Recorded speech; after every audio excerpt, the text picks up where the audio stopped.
ഉത്രാടം നാളിൽ ഗുരുവായൂരിൽ കണ്ണനു മുന്നിൽ കാഴ്ചക്കുലകൾ നിറഞ്ഞു. ഉത്രാട ദിനമായ ശനിയാഴ്ച രാവിലെ ശീവേലിക്കുശേഷം കൊടിമരച്ചുവട്ടിൽ ആദ്യത്തെ കാഴ്ചക്കുല ക്ഷേത്രം മേൽശാന്തി പള്ളിശ്ശേരി മധുസൂദനൻ നമ്പൂതിരി സമർപ്പിച്ചു. തുടർന്ന് ദേവസ്വം ചെയർമാൻ വി.കെ. വിജയൻ, ഭരണസമിതി അംഗങ്ങൾ, വിശിഷ്ട വ്യക്തികൾ എന്നിവരും നേന്ത്രക്കുലകൾ വെച്ചു. തിരുവോണത്തിന് ഗുരുവായൂരപ്പനുള്ള ആഘോഷം വിശേഷമാണ്. പുലർച്ചെ മുതൽ കണ്ണന് ഭക്തരുടെ വക ഓണക്കോടിയെത്തി തുടങ്ങും.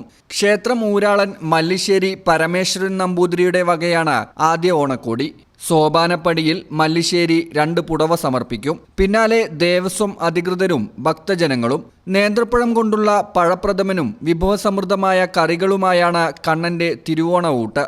ഭക്തർക്കുള്ള തിരുവോണ സദ്യ അന്നലക്ഷ്മി ഹാളിലും സമീപത്തുള്ള താൽക്കാലിക പന്തലിലും രാവിലെ 9-ന് തുടങ്ങും.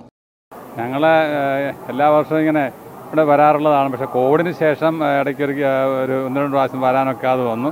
എല്ലാ ഐശ്വര്യത്തിനു വേണ്ടിയും കുട്ടികളുടെ പഠനത്തിനും മാംഗല്യ സാഫല്യത്തിനൊക്കെ വേണ്ടിയിട്ടാണ് ഞങ്ങൾ ഭഗവാൻ സമർപ്പിക്കാൻ വേണ്ടിയിട്ടാണ് ഞങ്ങൾ എത്തിയിട്ടുള്ളത്. ഞാൻ ആലപ്പുഴ ഹരിപ്പാട്ട് നിന്നാണ് എത്തുന്നത്. കാളൻ, ഓലൻ, പപ്പടം, കൂട്ടുകറി, പഴപ്രഥമൻ, മോര്, കായവറവ്, ശർക്കര ഉപ്പേരി, അച്ചാർ, പുളിയഞ്ചി എന്നിവയും സദ്യയ്ക്കായി വിളമ്പും. 10,000 പേർക്കാണ് ഇക്കുറി ഗുരുവായൂരിൽ പൊന്നോണ സദ്യ.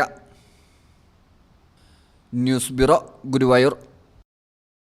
നിങ്ങളുടെ വിവാഹാഘോഷങ്ങളെ ബജറ്റിലൊതുക്കാൻ ചാസിയ സിൽക്സ് നിങ്ങൾക്കായി ഒരുക്കിയിരിക്കുന്നു മംഗൾ വെഡിംഗ് ഫെസ്റ്റ്.